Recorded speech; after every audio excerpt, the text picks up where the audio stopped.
ধলেশ্বরী নদীর একটি শাখা নদী এলাঞ্জলি নদীর উপর একটি নৌকায় বসে আছি।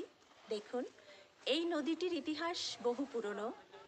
প্রায় 200 বছর আগে এই নদীর পাড়েই গড়ে উঠেছিল একটি ঘাট।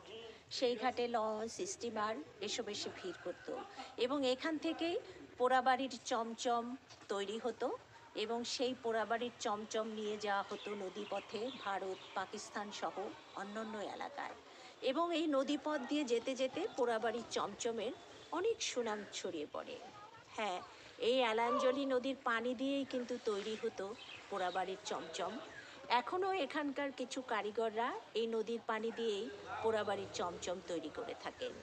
পুরনো কারিগররা এখন আর নেই, তারা সবাই কেউ কেউ ভারত চলে গেছেন, কেউ কেউ মারা গেছেন। কিন্তু এই নদী এখন কিন্তু শুকিয়ে গেছে।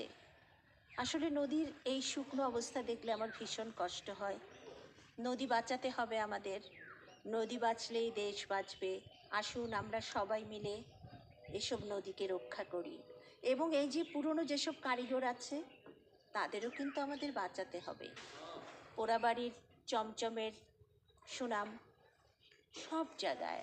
আসুন আমরা পোড়াবাড়ির চমচমের ইতিহাস জানি এবং সেই সাথে আমাদের ইতিহাস ও ঐতিহ্যকে ধরে রাখার চেষ্টা করি এবং আগামী প্রজন্মকে এগুলো জানানোর চেষ্টা করি।